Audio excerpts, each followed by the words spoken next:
Bakit po kaya ayaw umandar ito? 2 bar pa yung battery. Ito naman. Di ba pag nakaganon siya, dapat di siya andar. Binaba ko, kahit anong gawin kong ano. Ayaw, walang ano eh. Wala yung pinapadyakan. Wala itong starter eh. Ayan wala eh. Kaya dito sa motor na ito. Wala kahit. Dapat. Isang araw gumagano siya eh. Dapat gano'n eh. Anong problema nito? Ito guys, yung problema nito kahapon, yung hindi umaandar. Pag sinusi ko, hindi umaandar, binaklas ko na yung upuan. Baka may na mga naglulus na na koneksyon. Wala pa din.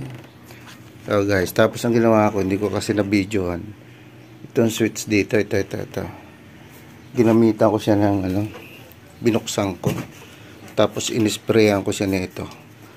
Tapos baka kung marumi lang. Kasi wala na makita kung naglulus dito kasi ang lakas ng kuryente eh. Ayan ganyan. Diba kita nyo, ganyan siya. Tapos ang ginawa ko, inisprayan ko siya nitong panglinis na ito. Binuksan ko tapos inisprayan ko. Sana ito lang yung problema niya. Kasi ayan umandar na. Kaya so yun lang ang problema, yung dito marumi lang yung switch, kumbaga hindi siya nagpo-contact. Tapos ito inisprayan ko lang. Malaking bagay pala pag meron ka nito. Inisprayan ko lang. Yan na, andar na. Patayin uli natin kung aandar uli. Ayan, ang lakas ng battery. Tapos switch natin. Ayan. Ayos na. Andar na. Yun guys, ayos na.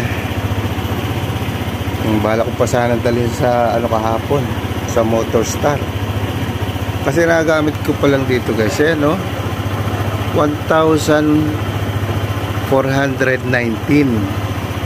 So magpapa-change oil na ako.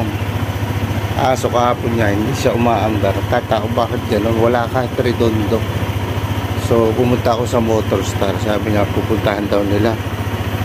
Nanood ako ng mga video sa YouTube kung paano. May napanood ako na baka daw hindi pumapasok yung gasolina. So binuksan ko, umandar. Tapos kaninang umaga tinry ko ulit paandarin, wala. Kaya binaklas ko na ito. Dali lang naman baklasin pala ito. Yung upa tatanggalin mo lang. Tapos ito, tanggalin mo lang yung mga tornilyo dito. Ayan.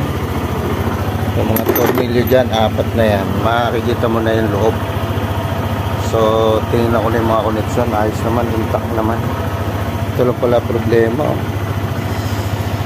Marumi lang. Ay, salamat at tumanda na. Yan lang guys, sinare ko lang sa inyo. Baka mangyari din sa inyo to na hindi umi-start. Lakas ng battery. Sa switch lang pala. Ayun lang guys. Umandar na ulit ang ating Motorstar ADB. Ayan diba? 1,400 pa lang. 6 na ito, mga 6 months yata. Hindi ko siya masyadong ginagamit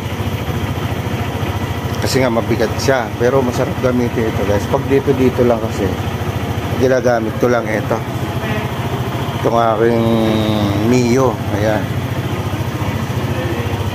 So ito pang long ride lang. Kasi pag mga mamimili sa Divisoria na marami yan, hindi ko pwede gamitin itong Motorstar. Samantala itong Mio, pwede mo siyang sakyan dyan ng marami. Mga pinamili. Eto, saan mo lalagay dito? Wala. Hindi pwede karga ng bigas. Ito, kantilang sako dito.